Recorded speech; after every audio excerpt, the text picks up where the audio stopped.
Welcome to The Core Truth. My name is Peter Hernandez, and I am your host. And today I have Lauren Kinkade-Wong, Pasadena manager for Douglas Elliman, with us today. Welcome to the podcast, Lauren. Thanks, Peter. It's really great to have you. And today we're going to focus on two things. We're going to focus on management. We always are focusing on sales and what agents need to do and how agents could perform better. But today we're going to actually cover what managers need to think about, managers of real estate offices. But before we dig into that, I want to get in a little bit into Lauren's background. And Lauren, why don't you tell us a bit about who you are, maybe, where you're from, what you did previous to real estate, and just give us a little insight into Lauren Kinkade-Wong. Sure. So I have been in LA for 3 years, somewhere in there. I actually grew up in Las Vegas. So I'm one of the few that can call the casino land my home. And my mother was actually in real estate. Before that, she and I used to go and look at all the brand new homes in Las Vegas because there was tons. We'd go and look at model homes, and that was our fun hobby. And then she ended up going into real estate, and I kind of touched into the industry myself as a notary. I did loan doc signing back in Las Vegas as a late teenager. And then when I moved to LA, I decided to go into loans. So I started working for a lender here in Pasadena and got hired on as the executive assistant, worked my way up to vice president, and managed the offices for 10 years in Beverly Hills and Pasadena. And then I took some time off to be with my kids and decided I wanted to get back into the industry, but in a different area. I like challenging myself. So I went into real estate. Well, you like to challenge yourself in other things too, because I hear you play golf. No, I try to play golf. My husband's teaching me. So I would say I play golf, but I'm learning. Yeah, I know. It's a tough sport. It's an endless challenge. It is. Well, I recognized you early on, Lauren, as somebody that would be a great manager for our Pasadena office. And I was really excited when you said yes to becoming the manager. And you're a hybrid, so you do sale and you manage, which I actually think is the best way for people to manage an office, because if you stay in sales, you're going to be more relevant to your agents. You're going to be more knowledgeable. As you get further and further away from your last deal, you become kind of, I think, less sensitive to some of the challenges agents face, and even a little bit callous, I think. And I hear that a lot from upper management and stuff like that, where they just think this job is so easy. Just go out and list a house and sell it. And it really isn't. So let me ask you why you accepted my offer for you to join us as a manager. I was actually really excited that you asked, because it's something that I had just there are serendipitous moments in our lives where things happen for a reason. And I literally had just spoken to my husband the weekend before you guys asked me. And I was like, I think management would be a great place for me. It's something that I'm really familiar with, having managed in the past. And not only that, I loved Douglas Elliman. I love what we're about. I love the culture here. And I just kind of was drawn to it. And then the next thing I know, you guys were asking me. So it was very serendipitous. It is. There's no coincidences in this world. That's for sure. So, we saw that you had, management back, experience in mortgage and other areas. So we knew you had management experience, but not in real estate, not managing a real estate office. And I think managing a real estate office is a very challenging position for sure. It's exciting. It's not for everybody. There's a pound of flesh and a pint of blood that goes with every single day you put into this job. But I guess my question is, now you're a year in, I think your feet are wet. You've got, some experience. What do you think let me ask you this question. How do you run a great office? What do you think that means? I don't want to say that I'm running a great office. I love my office, but I don't want to make myself seem like more than I may be. I think that we are a fantastic office. But some of the things that I think has helped in this situation is number one, the manager has to be approachable. You have to be able to feel like you can go to that person for questions. If you're intimidated by them, you're not likely to reach out if you have a concern, and that can lead to issues down the road. So number one, I think, is approachability. And then number two, I think, is accessibility, because when you need those questions answered, sometimes you can't wait 24, 48 hours to get a response back. So I tell my agents, if I can't answer the call, I will let you know when I can, so that you're not sitting around waiting, wondering when I'm going to get back to you. So I think those two are the main components for a great manager, but also making sure that you're continuing your education, being involved in what's happening, excuse me, in the real estate industry. Because right now there's so much going on that's going to potentially change us that, I'm a part of CAR, I'm a part of NAR, I'm a part of our local association in a leadership position. And those roles have allowed me to bring back knowledge to our office way ahead of those other people or other managers who are not as involved. So our offices get a leg up because of that.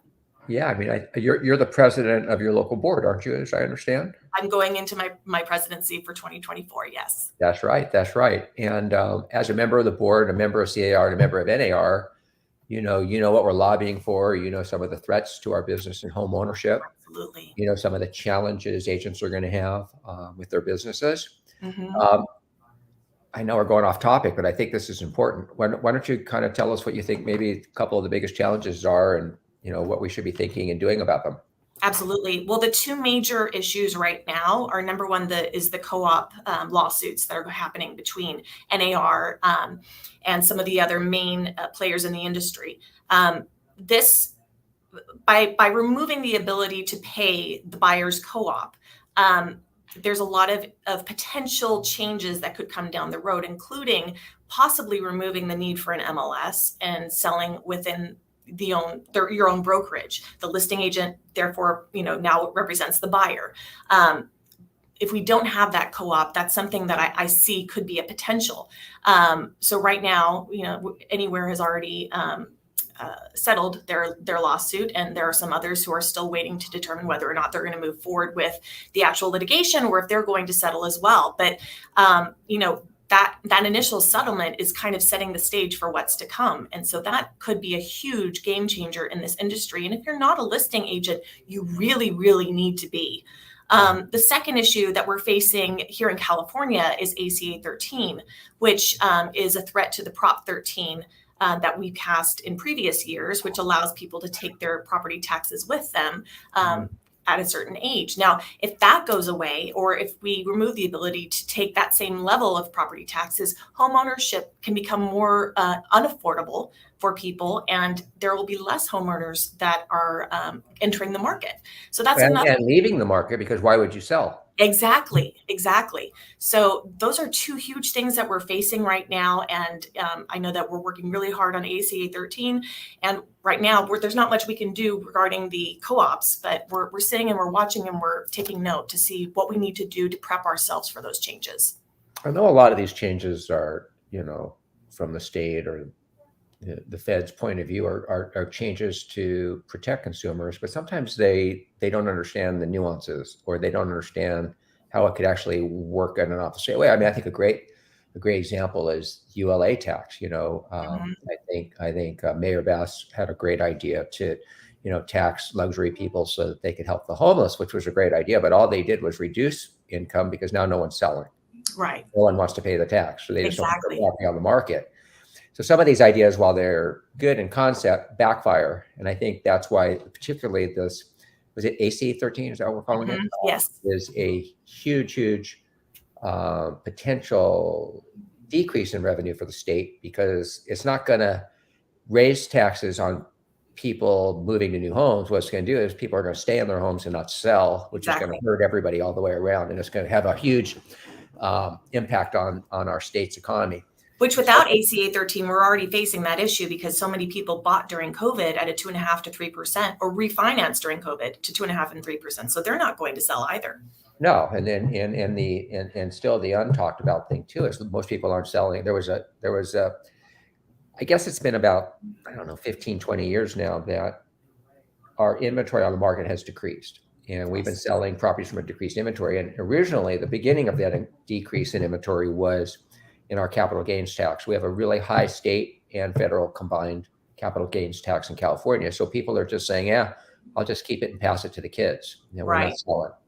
Now you throw onto that, you know, the Prop 13 change and a ULA tax. And now all of a sudden you're just shutting down the real estate industry in a time where we need housing.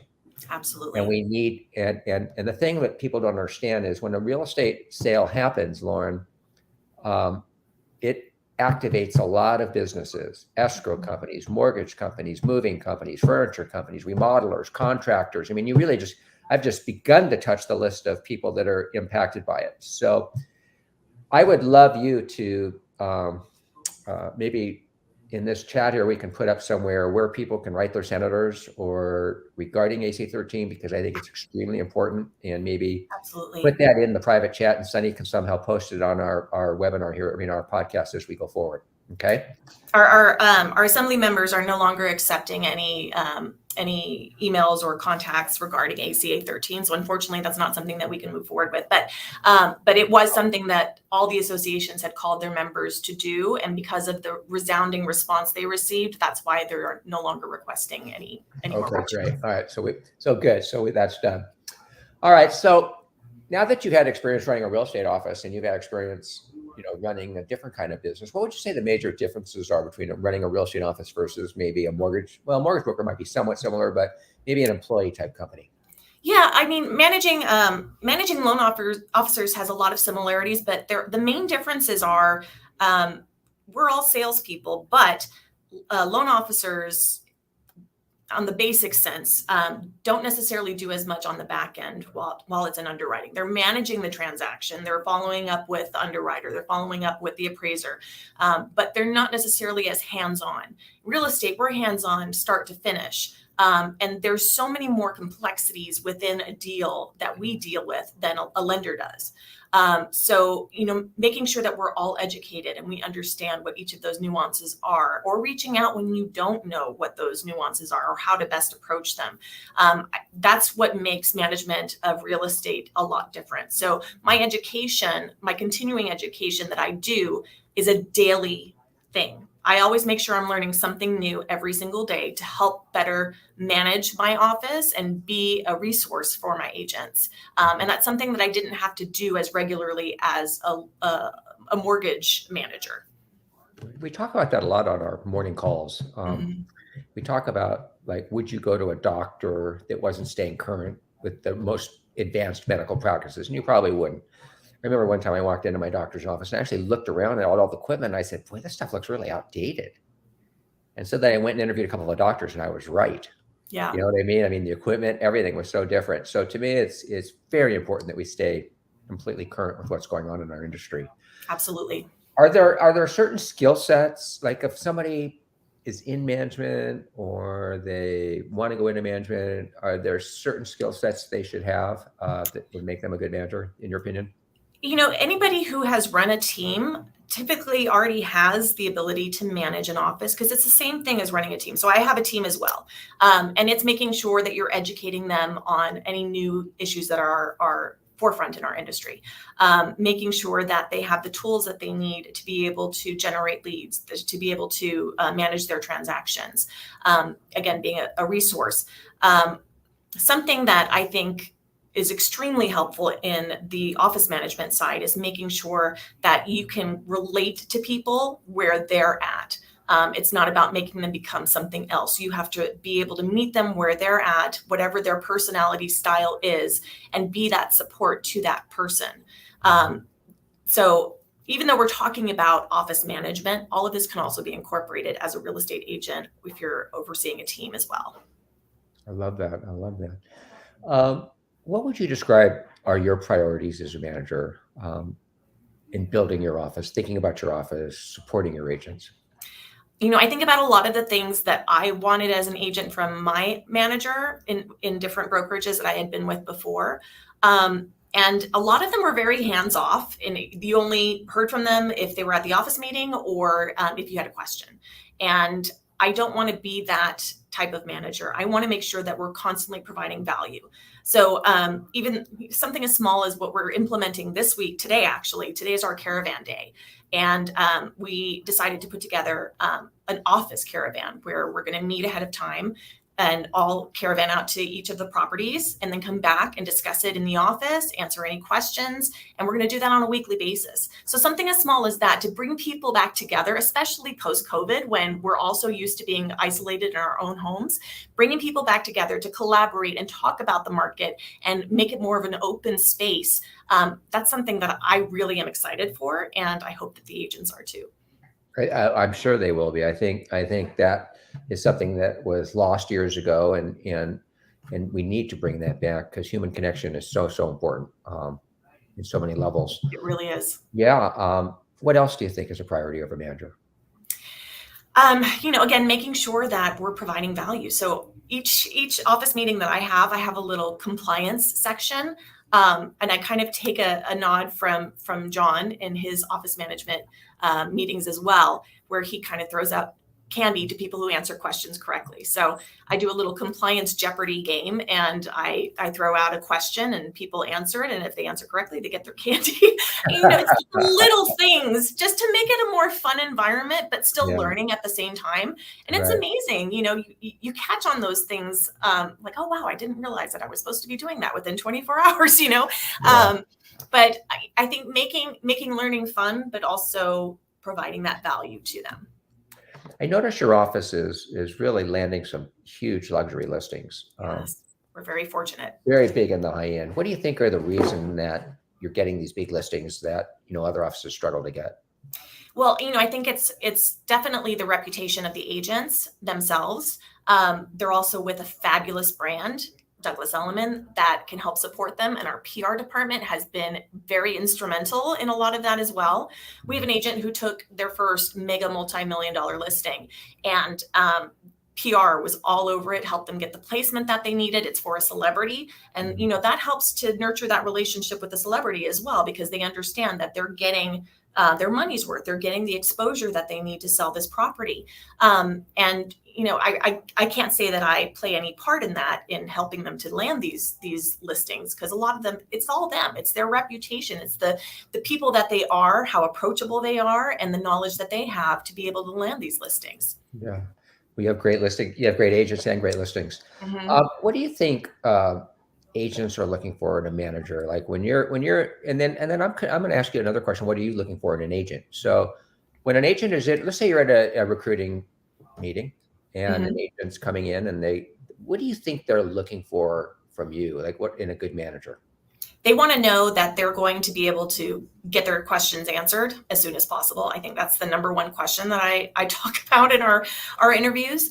But also they're just looking to make sure that they have the support that they need, that they have the brokerage and the name to back them and help them to remain successful and continue to move upwards in their careers. But I think, again, they're looking for someone who's approachable and who's accessible. Those are really, really important factors for agents. And as far as what we're looking for, it doesn't matter to me whether you're a brand new agent or you've been in the industry forever. If you're intelligent, if you're poised, if you have the drive to want to make it in this industry, whether you've been in it for 6 months or 6 years or 30 years, that's what I look for. I look for the passion and the commitment to make this their career.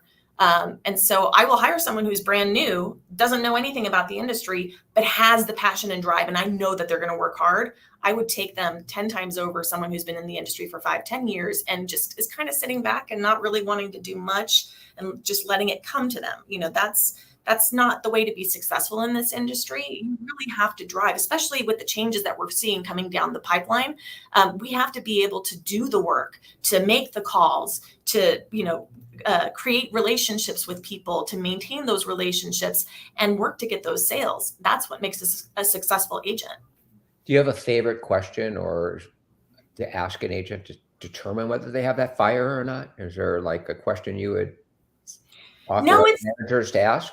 I like to learn a lot about who they are and what makes them tick, what their passions are, what their hobbies are, how they work that into their business.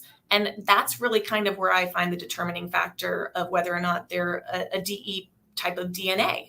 If they're kind of connecting the dots between all of their hobbies and their recreation and family and friends, and bringing that together towards a potential real estate business, then I think that that's all that really matters.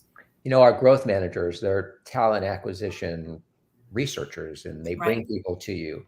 And one of their biggest complaints is that you're so particular. And I'm just telling that up front. I'm being totally open, but I don't mind that. I want you to be like that way. So that is really cool. I'm not here to create a 200-person office. I'm not here to hire anybody off the street. They have to be the right type of person, and they have to be someone that fits in our culture. Because one of the great things that I love about DE and about this office in particular is we are a family, and we're here to lift each other up and support each other, not to break each other down and have competition. Yeah. And if I feel like that's going to be something that breaks apart our office, I'm not going to invite them in. I want the right person here. Right. I love that. I love that. You're known for your ability to generate leads and give insights to agents and coach agents in lead generation. That is the topic today. And I think a lot of agents, I was just sharing, with, our platform host here, I think they're looking for that magic app, the trick, whatever it is. But talk to us a little bit about lead generation and what you think is the key. I think the key, is doing the work, making the calls. Right now, given this kind of potential shift, going back to the basics is going to be the fundamental of what's going to make someone continue to be successful. So making sure that you're reaching out to your sphere every day, at least 5 people a day, if not more. Making sure that you're calling to new leads or creating new leads, whether you're doing social media lead generation, but making sure you're reaching out. A speed to lead is obviously what's going to grab those people, and making sure that you're following up in a genuine and genuine manner with a lot of value added. Some of the other things too, right now, I think even something as simple as having some print ads. I know that we kind of all feel like the news and paper print is kind of on its way out, but in a community like Pasadena, the paper news is actually still very important here. So even trying to get some sort of market share within advertising in the local area, in your neighborhood, if you can, that's, I think, going to be instrumental going forward, because people want to know that they're working with someone who knows and lives in the area, and making sure that you are that face that they see on a regular basis is important. It's so funny. I'm just thinking here as you're talking about that, news ads and just kind of the consistency of lead generation and marketing. And when you get a listing, what an opportunity, right? I mean, that is your just launching pad to not only promote a listing, but to promote your business. So I find that agents get a listing and they have a great first week launch. They do the e-blast, they do the social media post, they might put an ad in the paper, but then week 2, 3, 4, 5, they go silent. Yep. Have you noticed that? Yes. Making sure that you're consistently pushing that, whether it's closed already and it's been 6 months, making sure you're utilizing those listings to help potentially get you additional listings is so important. The other thing too is making sure that you have that visibility on social media. So if you're taking those listings and creating just listed or just sold, you need a little bit more behind that. You need to create the story. You need to tell the story, and people will relate to that more than they will a just sold for 300,000 over asking and multiples. They want to know who those people are and how they utilized you and what their experience was. And by connecting all of those, that will help you to get additional leads in the future. I love that. A big part of lead generation right now is social media. And Lauren, I know you recently did a coaching class in your office where you went through social media, and most people know I love social media from the point of view, not that I'm scrolling, seeing what everybody's doing, but I love it as a business tool. I love social media as a business tool. It's not my social tool by any stretch of the imagination, because I love face-to-face, real human contact. If I'm not doing that, I'd rather just be at home doing something else. Right. But I know a lot of people do spend a lot of their time on social media, and that's great. They're actually the people we are marketing to, because those that are consuming social media all the time, those are the people that we can market to. So I noticed, your social media. I mean, it was good, but it went to great. Oh, And thank you. I noticed that move. There's a book, Good to Great. You were good to great. And I think a lot of people are noticing that. And you were taking some of those new skill sets that you had created, and you're training your agents at the office in how to do that. What are your thoughts on social media?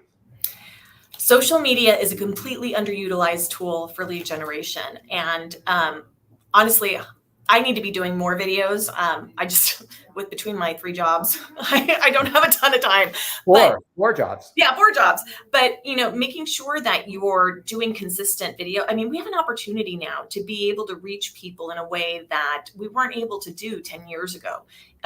Now people can get to know who you are as a person before they even reach out to you, and find out if you're the type of people that they gravitate towards. So using this as an opportunity to create videos, not only that are educational, but also something about your family, personal, getting to know who you are as a person is so important, to make sure that you're doing that on a consistent basis and showing them all the different sides of you, the real estate side, the personal side, your hobby side, and then they can gravitate towards that person that you are on social media and realize, I can work with that person. I really like this. And they know what they're talking about. They're extremely educated in their field. And I know that if they'll be able to handle my transaction well.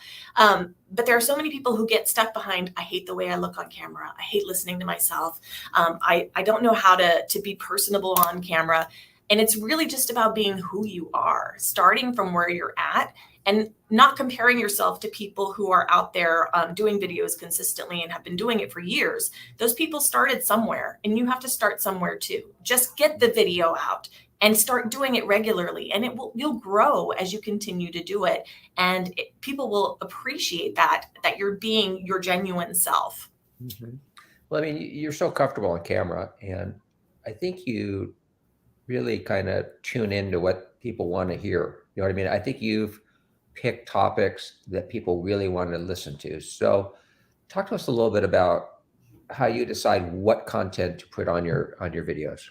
So it's actually really easy. I just go through the transactions with my clients. When they ask a question, I write it down in the notes of my iPhone, and that's what I make into a topic.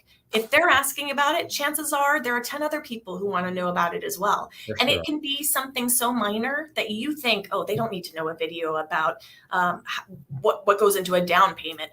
But if they're asking it, chances are there's a lot of other people who have the same question but are afraid to ask. So if you present the answer to it before they get a chance to question it, that makes you the knowledge, the person that they need to reach out to. So is there one topic recently that you did that you thought got particularly good response and people really reacted well to, or leaned into? So my most viewed video on my Instagram is, and I don't know why I've only done one, but it's something that I talked about, a personal real estate transaction of mine. And my mother-in-law, when my husband and I were trying to buy a home, had said, you should buy a duplex. And I was like, I am not going to buy a duplex. I am not going to live, sharing a wall with my renter or whatever. That's just a horrible idea. But now, being in the real estate industry, I realized that was really the smartest thing that I could have done had I done it, because we could have purchased it on an FHA 3.5% and then, lived there for a couple of years and then bought something else. But creating a personal story about it is something that really touched people, and it got so many views. So really making it about who you are, experiences that you've had, makes it more relatable for the viewer. I agree with that. I've kind of moved into that a little bit, in some storytelling, from experiences in my life and things that I've done, and just remembrances and things like that. And man, the comments, the people sharing similar ideas and stories that they went through, it really surfaces. It So I think does. people are looking for stories, and we've heard that. It's I think it was discussed how back in the days when people told stories around campfires, you know what I mean, and how engaging it is, and memorable and things like that. So now, doing the same thing on social media, I think, is the key, and that's how you get your point across a little better than you should be doing this, you should be doing that. Yes. There's nothing that irritates me more than a 23-year-old telling me how to live life. Right. I mean, seriously. Yeah. I mean, they're still learning to brush their teeth, right? And so to me, it's like, it's so hilarious, but that's what they're all out there doing. So I think if you come from experience and tell stories, actual events that you've experienced, then I think you're going to be way more effective in your communication. Especially if you're telling people don't make the same mistake that I did. Yeah. You know, that's Or if you are, go into it open-eyed and learn from it. You know what I mean? Because right. it's like we can tell people not to make the same mistake, but sometimes I think you have to almost. Yeah, that's true. That's true. Wow. Well, this has been a wonderful, wonderful session with you, Lauren. I always love your professionalism and everything you are looking for in an agent, you know, poise, fire, all the intelligence, all those things you said are you in a capsule. So I really appreciate our relationship. I hope you know that. I do too. You are my mentor. I like everything you're doing, and I just value you so much. Thank you. So, everybody, that's another core truth. Thank you for joining us. Lauren, thank you for being on, and we'll see you next Thursday.